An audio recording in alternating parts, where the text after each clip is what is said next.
lot of the time we're faced with the fact that like a gym membership can be very inconvenient for us. For me, I live in the country and it's really hard for me to get to the gym. It's a long drive away and I'm not old enough to drive, let alone the membership's $100 a month, so it's harder for me to go. So recently what I've been doing is I transitioned from the school gym, which was convenient because I'm already at school, to an at-home fitness kind of journey where I've been using my own equipment so I can work out. We need to ignore the excuses and prime ourselves to be able to go and work out in the own comfort of our homes, because I feel like it's very important and it makes it a lot less harder to get to the place and just more convenient, and it just makes it feel a lot easier for us. There's plenty of ways for us to get moving today, so I don't have to hold it off to go tomorrow. I'm going to explain some of the ways that I was able to transition from my school gym over to my house in the comfort of my home. So first, you need to get used to working out at home. In one of the books I've read, Atomic Habits by James Clear, talked about priming your environment to be more vulnerable to do the good habits.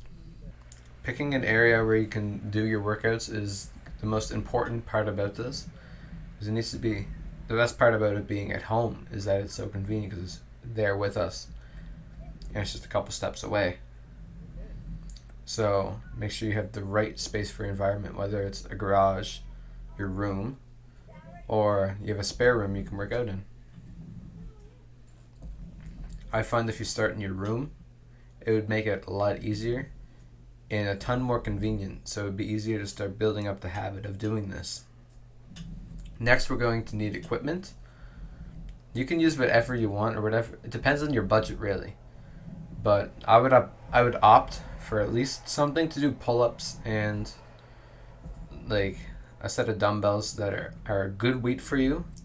With a pull-up bar, you have access to pull-ups, which is a very simple workout. Or you could just do like iso holds where you're just holding yourself there.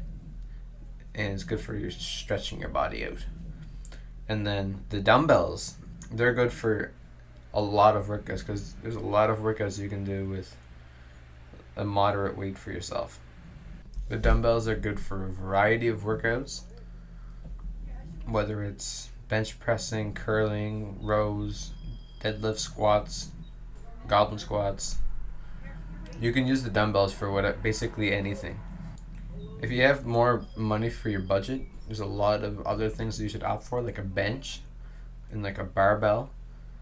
But then after that, choice is yours, because those are the basics of what you need.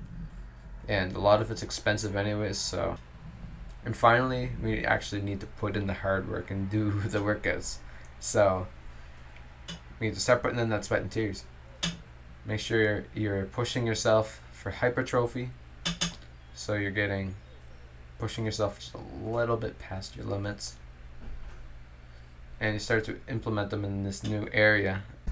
In my opinion, working out at home just has so many more benefits than going to the gym.